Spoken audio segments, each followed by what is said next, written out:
My name is Hannah, and until 6 months ago, I thought I understood my place in my family perfectly. I was the younger daughter, the one who stayed close to home, the 34-year-old elementary school teacher who never quite lived up to my sister Sarah's achievements. Sarah was the architect, the successful one who'd moved to Portland and married well.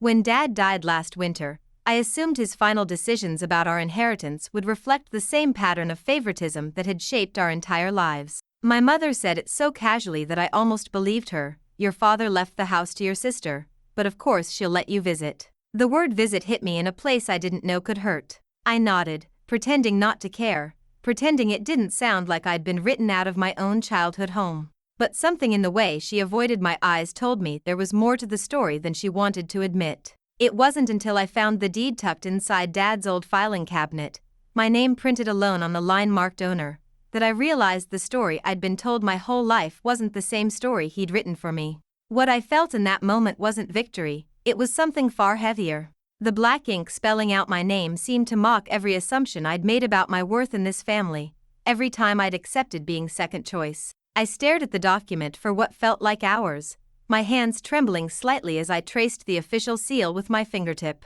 Hannah Elizabeth Morrison, not Sarah's name, not both our names, just mine. The house where we'd grown up, where I'd spent every Sunday dinner for the past decade, where I'd helped Dad with his medications and grocery shopping in his final years. Apparently, he'd been watching all along, seeing things the rest of us had somehow missed. The filing cabinet sat open beside me, Dad's meticulous organization still intact 6 months after his funeral.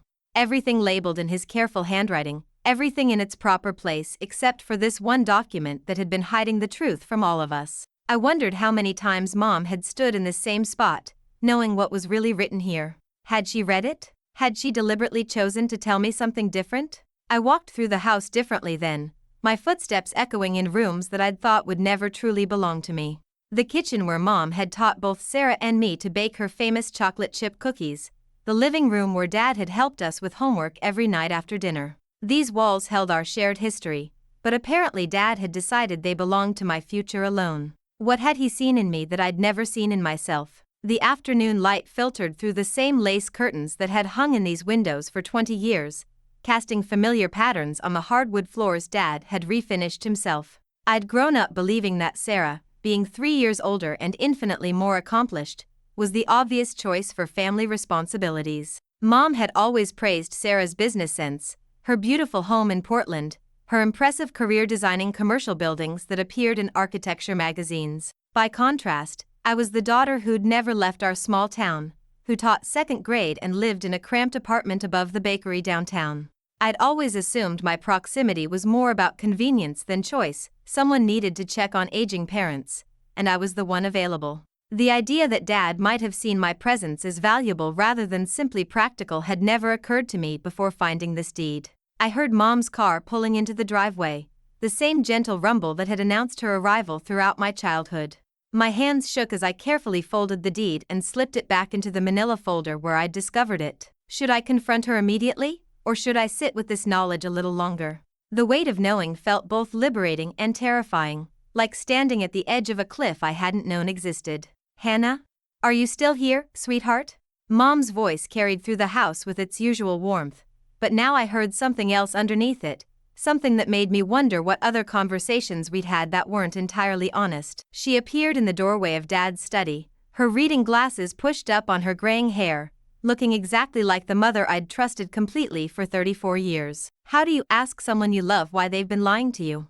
Just going through some of Dad's papers, I said, watching her face carefully for any sign of guilt or recognition. There was a flicker of something, concern, anxiety, that crossed her features before she smiled. Sarah called this morning, she continued, hanging her purse on the back of Dad's desk chair. She's planning to drive down next weekend to start looking at renovation possibilities. She has so many wonderful ideas for updating the kitchen and bathrooms. The way she said updating made my stomach clench with something between anger and heartbreak. Sarah had been making plans for this house, had probably been dreaming about the changes she would make, the way she would modernize and improve everything Dad had loved exactly as it was. How long had they been discussing renovations that would never belong to her? How many conversations about my future had happened without my knowledge? I nodded, not trusting my voice to stay steady while I processed the magnitude of what had been hidden from me. "That sounds nice," I managed to say, though the words felt strange and hollow in my mouth. How do you respond appropriately when you've just discovered that everyone else's understanding of reality is completely different from the truth? How do you pretend everything is normal when normal just got redefined entirely?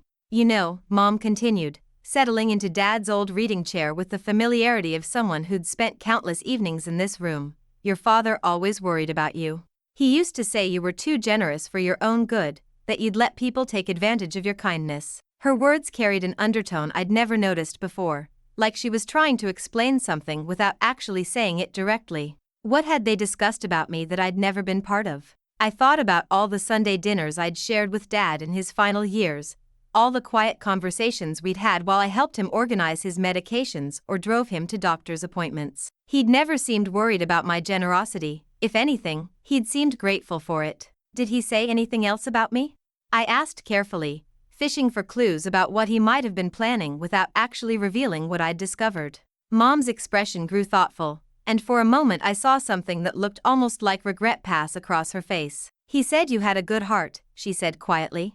"He said you were the kind of person who stayed close to the people you loved, even when it wasn't easy." There was something in her voice that suggested she understood more about Dad's decision than she'd been willing to admit. What conversations had they had about inheritance that she'd chosen not to share? The silence that followed felt heavy with all the questions I wanted to ask and all the truths that hadn't been spoken yet. Outside, the neighbor's dog was barking at something, and the sound felt absurdly normal given how dramatically my understanding of everything had just shifted.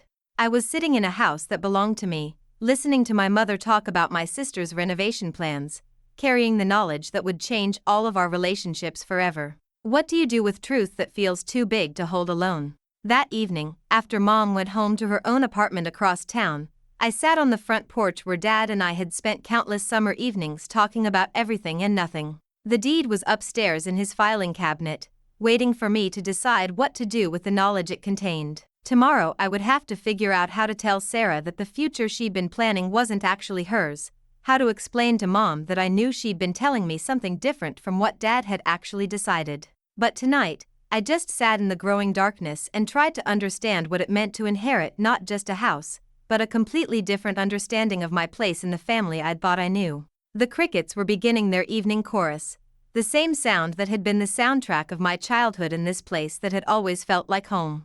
Now I knew it actually was home, had been designated as mine by the father who'd apparently been watching me more carefully than I'd ever realized. Mom's face went pale as she took the deed from my hands, her fingers tracing my name as if she could somehow change what was written there. I thought, she began, then stopped, looking between Sarah and me like she was trying to solve a puzzle she'd been staring at for months. Sarah stood frozen by the kitchen counter, her renovation plans scattered beside her forgotten coffee cup. How do you prepare for the moment when everyone you love realizes they've been living in different versions of the same story? "You thought what, Mom?" Sarah's voice was carefully controlled, but I could hear the hurt underneath. She was the daughter who had always done everything right, who had earned straight A's and gotten the impressive job and married the nice man who sent flowers on Mother's Day. "You told me Dad left me the house. You said Hannah would be welcome to visit." The word visit hung in the air between us, sharp as broken glass. Mom sank into Dad's favorite chair, the one she'd been threatening to reupholster for years. "He told me he was taking care of everything," she said quietly. "He said he'd made sure both of you girls would be provided for." I just assumed. Her voice trailed off, and I realized that maybe she'd been telling herself the story she wanted to believe rather than finding out what Dad had actually decided. How many assumptions do we make about the people we love simply because we can't imagine them surprising us? I watched Sarah carefully fold her blueprints, her movements precise and controlled in the way they'd been since we were children, and she didn't want anyone to see her cry. "So you never actually read it," she said to Mom, not really a question. "You just decided what it probably said." There was something devastating about watching my sister realize that our mother's confidence had been built on hope rather than knowledge. What else had we all assumed without bothering to check? "Sarah, I'm so sorry," I said, though the words felt inadequate for the size of what had just happened. "I had no idea until yesterday." "I thought the same thing you did." But even as I said it, I wondered if part of me had always known something was off about Mom's explanation. Had I chosen not to ask questions because I was afraid of what the answers might reveal about my place in this family? Sarah pulled out her phone, and for a moment I thought she was going to call someone, her husband, maybe, or a lawyer. Instead, she just stared at the blank screen, like she was trying to figure out who you call when your entire understanding of your future gets rewritten in a single moment. "I've been planning this renovation for 6 months," she said finally.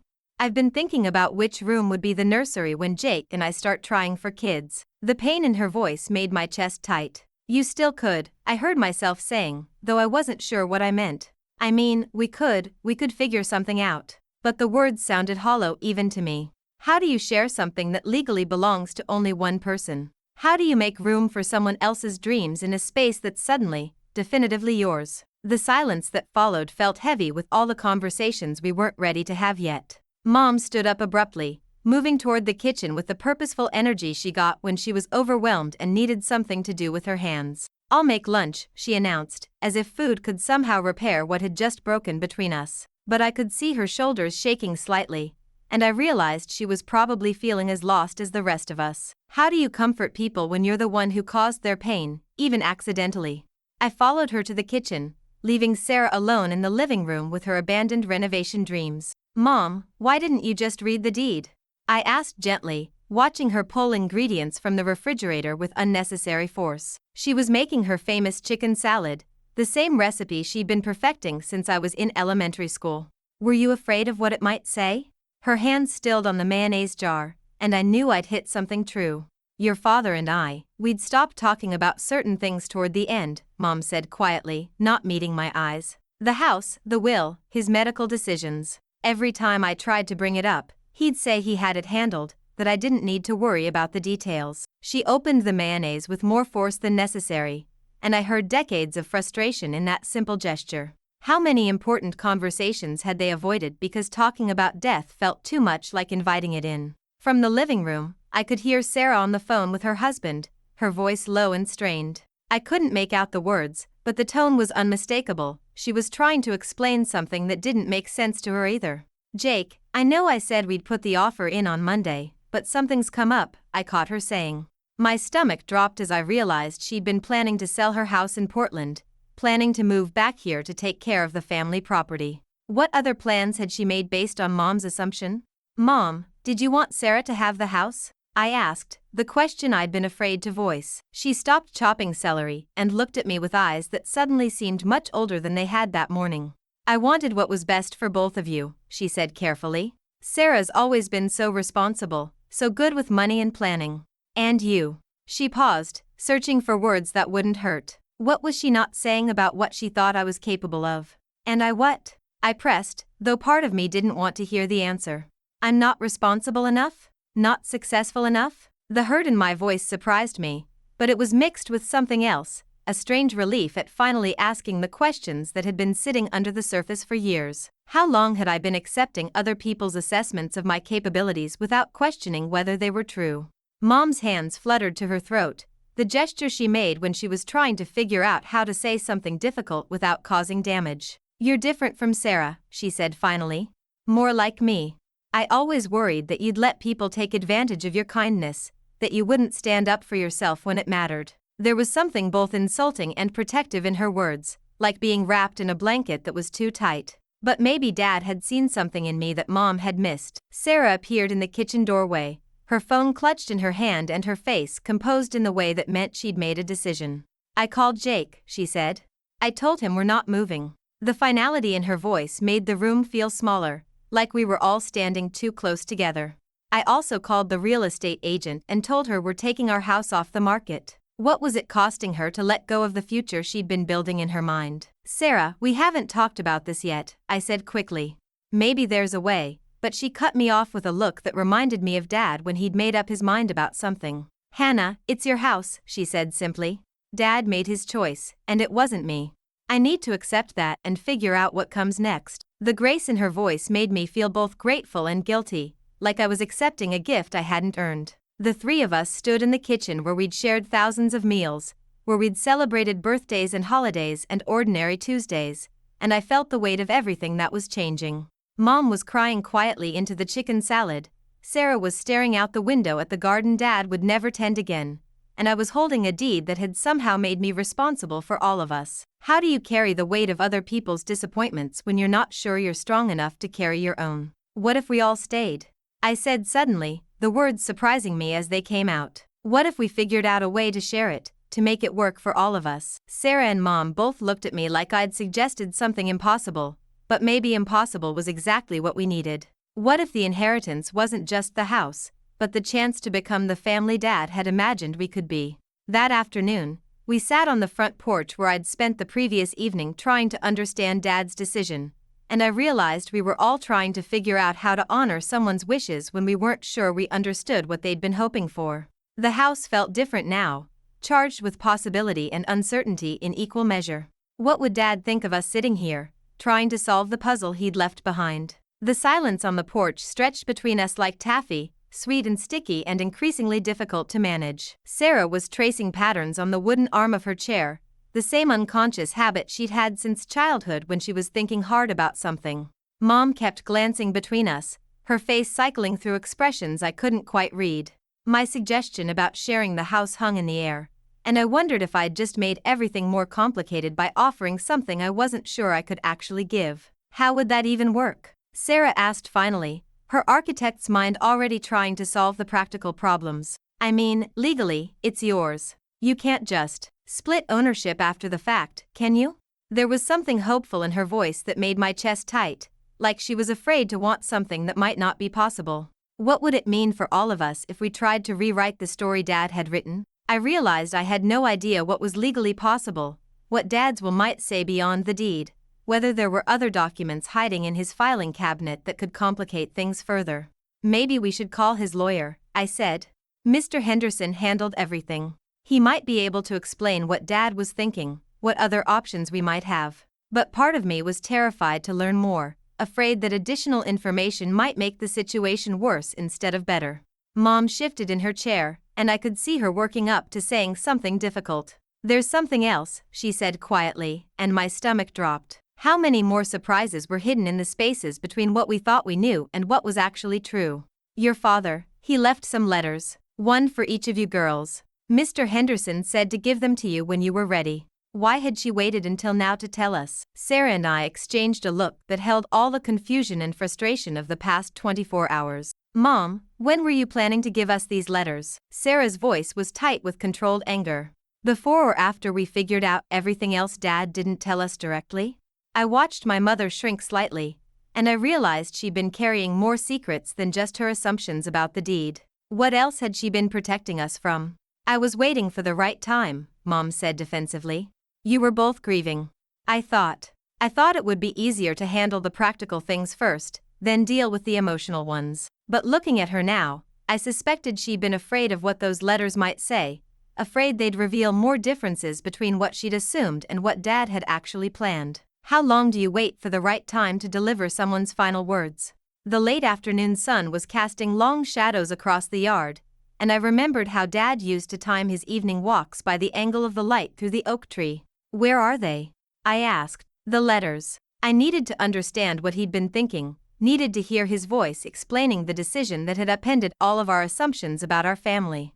Maybe his words would make sense of the confusion swirling between the three of us. Mom disappeared into the house and returned with 2 envelopes, our names written in Dad's careful handwriting across the cream-colored paper. She handed them to us like she was passing along something fragile, something that might break if we held it too tightly.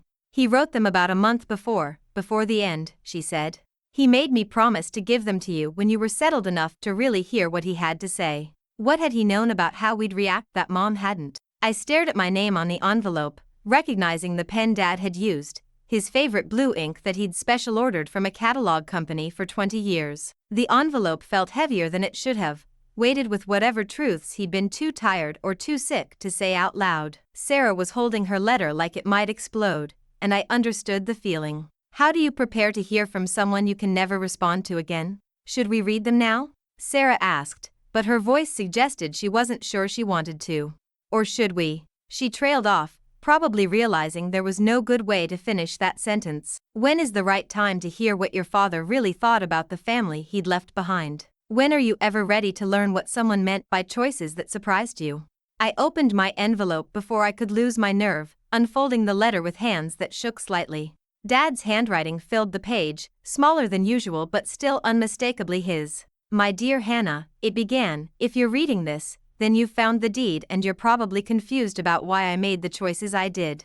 Even in death, he'd known exactly what would happen, had predicted our conversation almost perfectly. What else had he anticipated about how this would unfold? As I read, I could hear Dad's voice in every line, explaining that he'd watched me care for the house and the family in ways that Sarah, living far away, simply couldn't. He'd seen how I'd rearranged my weekends to help him with yard work, how I'd driven Mom to her doctor's appointments when her arthritis flared up. You've been the foundation of this family without even realizing it, he'd written. The house should belong to the person who's been holding us all together. Had I really been doing that, or was this just how Dad had chosen to see me? Sarah was crying as she read her letter, tears falling onto the paper in a way that made me want to reach out to her. When she finished, she looked up at me with an expression I couldn't quite decode. He says he knows I'll be disappointed, she said softly. But he also says he hoped this would give me permission to build my own life instead of feeling obligated to take care of everyone else. What had Dad understood about my sister that the rest of us had missed? He loved us differently, Sarah continued, folding her letter carefully. He saw different things in us than we saw in ourselves. There was something both beautiful and painful in her voice, like she was discovering pieces of herself through Dad's eyes. He says he wanted me to feel free to stay in Portland, to focus on my career and my marriage without worrying about family responsibilities. How had he known she'd been carrying that weight? I thought about all the Sunday dinners where Sarah had seemed distracted, all the phone calls where she'd asked careful questions about Mom's health and Dad's medications. I'd assumed she was just being polite, staying connected from a distance. But maybe she'd been torn between the life she was building and the life she thought she owed us. What responsibilities had she been preparing to accept that Dad had deliberately tried to take off her shoulders? So he gave me the house, I said slowly, not because I was the most responsible, but because I was already here.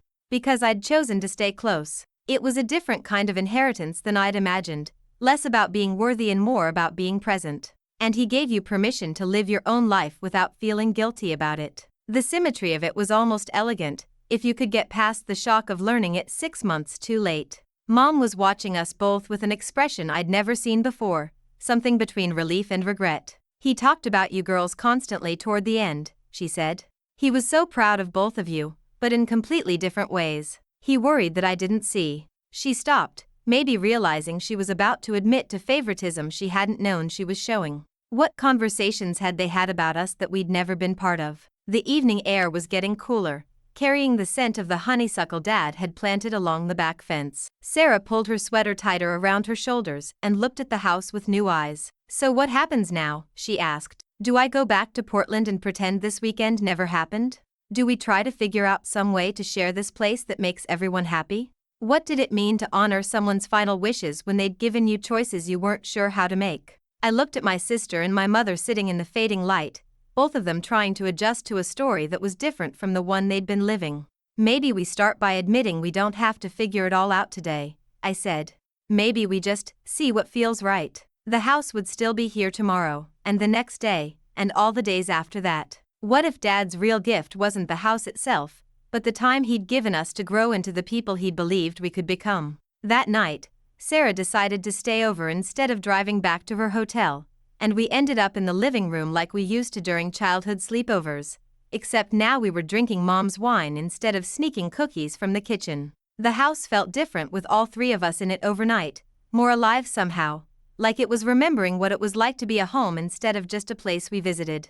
Was this what Dad had imagined when he made his decision? Sarah curled up in Dad's old reading chair, her legs tucked under her, looking younger than she had in years. I keep thinking about what he wrote, she said, swirling her wine thoughtfully. About giving me permission to live my own life. I didn't even realize I felt guilty about staying in Portland. Her voice carried a kind of wonder, like she was discovering something about herself that had been hidden in plain sight. How many of our choices are shaped by obligations we don't even know we're carrying? Mom had been unusually quiet since we'd read the letters, but now she looked up from her own glass with eyes that seemed to be seeing Sarah differently.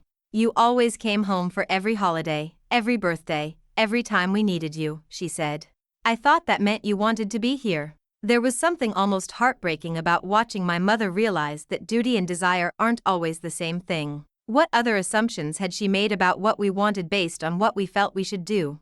I did want to be here, Sarah said quickly, then paused. But I also wanted to not have to choose between taking care of you all and taking care of myself. Does that make sense? She looked between Mom and me with an expression that asked for understanding rather than judgment. I thought about all the times I'd seen her checking her phone during family dinners, probably fielding work calls or texts from Jake, trying to be present in two places at once. I realized that while I'd been staying close to home because it felt natural, Sarah had been staying close because it felt necessary. You know what's strange? I said, setting down my wine glass. I never felt obligated to be here.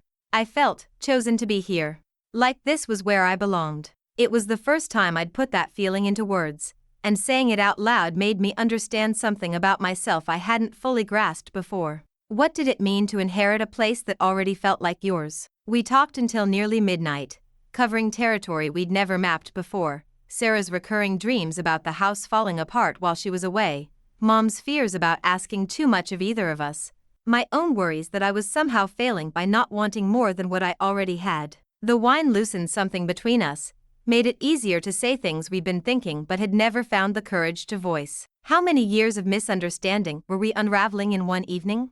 The next morning, I woke up on the living room couch with a slight headache and the strange feeling that everything had shifted while I was sleeping. Sarah was already awake, sitting by the front window with a cup of coffee and her laptop, and for a moment I thought she was working. But when I got closer, I saw she was looking at pictures, family photos from her computer, images of all of us in this house over the years. What was she seeing in those memories that I couldn't? I was trying to remember when I started feeling like I had to take care of everything, she said without looking up from the screen. I think it was after Dad's first heart attack, when I was in college. I came home that weekend and saw how scared Mom was, and I decided I needed to be the one who held everything together. Her voice was soft with recognition, like she was meeting a younger version of herself that she'd forgotten existed. How early do we start writing the stories that define our roles in the family? Mom appeared in the kitchen doorway, her hair still messy from sleep, looking more vulnerable than I'd seen her since Dad's funeral. I never wanted you to feel that way, she said to Sarah. I was scared, yes, but you were just a kid.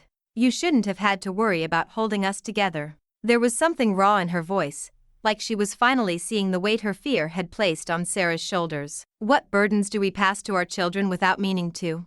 But maybe that's exactly what made Dad's decision make sense, I said, the pieces finally clicking together in my mind. He saw that Sarah had been carrying responsibility she never chose, and he saw that I was carrying responsibility I'd chosen freely. The difference between obligation and invitation seemed enormous now, the space between should and want wide enough to rebuild a family relationship inside. What had Dad understood about love that we were only beginning to learn? Sarah closed her laptop and looked at me with something like relief in her eyes. So what if we tried something different, she said. What if I came to visit because I wanted to, not because I felt like I had to? What if you lived here because it's yours, not because someone needs to take care of it? The possibility hung between us like a bridge we were still deciding whether to cross. Could we really rewrite the patterns we'd been living in for so long?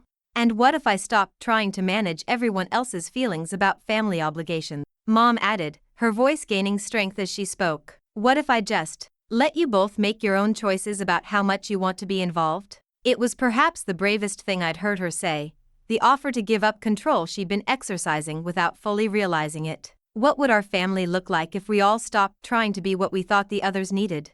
Later that morning, as Sarah packed her things to return to Portland, she moved through the house differently than she had the day before, more like a visitor saying goodbye than someone leaving her own place. She hugged me longer than usual, and when she pulled away, her eyes were bright with something that looked like freedom. Call me when you decide what color to paint the kitchen, she said. I have some ideas, if you want them. What gift was she giving me by offering advice instead of taking charge? I watched her car disappear down the street that had framed our childhood, and felt the weight of the house settling around me in a new way. It was mine now, officially and emotionally, but it was also still ours, just differently ours than it had been before. The difference felt important, like the distinction between inheritance and ownership, between keeping something safe and making it your own. What would I do with the freedom Dad had given me? Mom was washing the breakfast dishes when I came back inside, her movements automatic and familiar. "Are you sure about this?" she asked, not looking at me. "Living here alone, I mean. It's a big house for one person." But I could hear in her voice that she was asking something deeper, whether I was sure about accepting responsibility for the family's center, whether I was strong enough to be the foundation Dad had believed me to be. What did she need to hear from me to feel confident in his choice? "I'm not going to be alone," I said, surprising myself with how certain I sounded. "You'll be here, and Sarah will visit when she wants to, and maybe someday there will be other people too."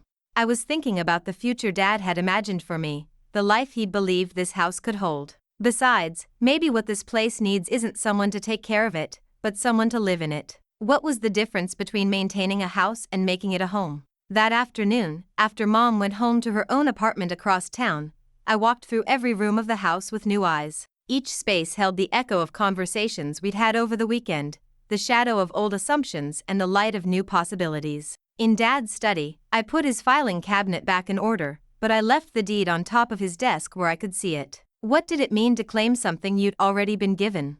I called Sarah that evening, just as she was getting home to Portland. "How does it feel?" I asked. "Being back in your own place?" There was a pause, and then she laughed, the first genuinely happy sound I'd heard from her since this whole thing started. "It feels like mine again," she said. "For the first time in years, it feels like mine instead of the place I'm staying while I wait to come take care of everyone else." What had Dad given her by taking away what she thought was her obligation? That night, I sat on the front porch as the sun set, thinking about the different kinds of inheritance that get passed down through families. Dad had left me the house, but he'd also left Sarah her freedom and Mom a chance to step back from managing everyone's emotions. Maybe the most valuable thing he'd given us wasn't property or permission, but the opportunity to choose our roles instead of accepting the ones we'd thought were assigned to us. What would we build together now that we knew we had choices? 3 weeks later, I was painting the kitchen cabinets a soft sage green when Sarah called with an update about her own house renovations. "Jake and I are finally putting in that master bathroom we've been talking about for 2 years, she said, and I could hear power tools in the background. "It feels good to be planning something that's just for us, you know?" Her voice carried a lightness I hadn't heard since we were teenagers, back when the future felt wide open instead of predetermined. I stepped back to admire the cabinet I'd just finished, thinking about how different it felt to choose a paint color because I loved it rather than because I thought Dad would approve or Mom would find it practical. "What color are you going with?" I asked, genuinely curious about her choices now that they were purely her own. "Something bold," she laughed. "Jake keeps saying we should pick something safe, but I want the bathroom to feel like a celebration." When had my cautious sister become someone who chose celebration over safety? Mom had been coming by every few days, usually with some excuse about helping with the house projects, but really just to see how I was settling in. Yesterday she brought lunch and stayed to help me organize Dad's books, and we'd talked about his reading habits in a way that felt comfortable rather than painful. "He always said you got your love of mysteries from him," I'd mentioned, and she'd smiled like she was remembering something sweet instead of missing something lost. How long does it take for grief to transform from sharp absence into gentle presence? The house was revealing itself to me in new ways now that I was living in it fully rather than just visiting. I'd discovered that the morning light hit the dining room table perfectly for reading, that the back bedroom stayed cool even on hot afternoons, that the pipes sang a little song when I ran water in the upstairs bathroom. These small intimacies felt like secrets Dad had been keeping for me, details of daily life that only become apparent when you're present for all the small moments. I'd started having friends over in ways I never had when it felt like I was borrowing the space. Last weekend, 3 teachers from school had come for dinner, and we'd sat on the front porch until nearly midnight, talking about everything and nothing while the summer air carried the sound of crickets and distant music. "You seem different here," my friend Amy had said, and I'd realized she was right. I felt more like myself in this house than I ever had anywhere else. What does it mean to finally be in the place you're meant to be? Sarah had visited twice since that first difficult weekend, each time with a different energy. The last visit, she'd brought Jake, and I'd watched them move through the rooms like interested guests rather than displaced heirs. "Your sister's got good taste," Jake had said, admiring the way I'd arranged Mom's old china in the built-in hutch. "This place really suits her." It was the first time anyone had talked about the house and me as if we belonged together naturally. During that visit, Sarah and I had found ourselves in Dad's study, looking through his photo albums while Jake helped Mom in the garden. "Look at this one," Sarah had said, pointing to a picture of all of us during one long-ago Christmas morning. "Look how young we were, how certain we were about everything." In the photo, she and I were wearing matching pajamas Mom had sewn, our faces bright with the confidence of children who believed their family would always make perfect sense. What innocence had we been carrying that we didn't know we'd eventually have to lose? "I used to think families were like recipes," Sarah had continued, turning the pages slowly.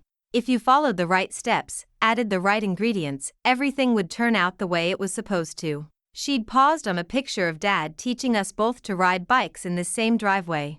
"But maybe families are more like jazz music. Everyone has to improvise their own part, and somehow it all comes together into something beautiful if you listen carefully enough." When had my practical sister become a philosopher? The changes in our family dynamics were subtle but profound. Mom had stopped calling every day to check on me, stopped offering unsolicited advice about house maintenance. Instead, she called when she wanted to chat, visited when she felt like company, offered help when I actually asked for it. The difference between obligation and affection was clearer now, and somehow that made both of us more generous with our genuine care. What freedom did we find when we stopped performing love and started simply living it? I'd been working in the garden Dad had started, trying to save what I could of his vegetables and flowers. My hands were getting comfortable with the soil, learning the rhythm of watering and weeding that he'd known by heart. Yesterday I'd found a tomato plant hidden behind the overgrown beans, heavy with fruit that was just starting to ripen. It felt like discovering a message he'd left for me, proof that some things grow even when we're not watching them carefully. The house was teaching me things about myself I hadn't known I needed to learn. I was braver than I'd thought about making decisions without consulting everyone else first. I was more social than I'd realized, genuinely enjoying the responsibility of hosting family dinners and friend gatherings. I was less fragile than Mom had always feared, perfectly capable of handling repair estimates and insurance calls and all the practical details of homeownership. What other capabilities had been waiting inside me for the right circumstances to call them forward? Last night, I'd sat in the living room reading one of Dad's mystery novels, and I'd found a piece of paper tucked between the pages, a grocery list in his handwriting, probably from months before he died. "Milk, bread, stamps, call Hannah about Sunday dinner," it said. Seeing my name in his familiar handwriting, listed right alongside his practical errands, had made me understand something new about how he'd seen our relationship. I hadn't been an obligation on his to-do list, I'd been a pleasure he'd looked forward to. I'd been thinking a lot about the different ways people show love, about how Dad's practical gifts, the house, the security, the foundation, were just as meaningful as the more obvious gestures I'd been expecting. He'd seen what I needed before I'd known I needed it, had trusted me with something precious even when I wasn't sure I trusted myself. The deed wasn't just a legal document, it was his vote of confidence in my ability to build the life I wanted rather than the life others expected from me. Sarah called this morning with news that she and Jake had decided to start trying for a baby. "I keep thinking about what Dad wrote," she said. "About building my own life instead of feeling responsible for everyone else's. It made me realize that Jake and I have been waiting for permission that we already had." Her voice was full of the kind of joy that comes from recognizing your own agency. What children would she raise now that she understood the difference between love and obligation? The evening light was slanting through the kitchen windows as I finished the last cabinet, and I stepped back to see the whole room transformed by small changes made with careful attention. Tomorrow I'd replace the light fixtures, maybe hang some of Mom's artwork on the newly painted walls. Each decision felt both significant and natural, like I was writing my name across a space that had always been meant for me to claim. What story was I beginning now that I understood this was truly my home? I walked through the house turning on lights as the sun set, a ritual that was becoming automatic and comforting. Each room held different memories now, conversations with Sarah about our future plans, phone calls with friends who wanted to visit, quiet evenings when I'd read Dad's books and felt his presence like a warm blanket rather than an ache. The house was still full of the past, but it was also becoming full of my present, and that seemed exactly right. Outside, the neighborhood was settling into its evening rhythm, children being called in for dinner, dogs barking their hellos to returning commuters, the gentle sounds of people coming home to the places they belonged. I thought about Dad's letter again, about his hope that I would recognize myself as the foundation of our family. Maybe I was finally beginning to understand what he'd seen in me all along. What strength had been waiting in me for the chance to hold something precious. Standing in the kitchen that was finally, completely mine, I felt something I'd never quite experienced before, the deep satisfaction of being exactly where I was supposed to be, doing exactly what I was meant to do. The house hummed quietly around me, content and alive with possibility. Tomorrow Sarah might call with baby news, Mom might stop by with fresh flowers from her garden, friends might come for dinner that I'd prepare in my sage-green kitchen. What beautiful ordinary life was waiting for me to claim it. I thought about inheritance then, not just the house Dad had left me, but all the smaller gifts that get passed down through generations. The way he'd taught me to listen carefully before speaking, the way Mom had showed me that generosity doesn't always look like giving people what they ask for. These were the real treasures, the ones that couldn't be written on deeds or distributed by lawyers. What legacy was I building now with the foundation he'd given me, in the home that had always been waiting for me to recognize it as my own?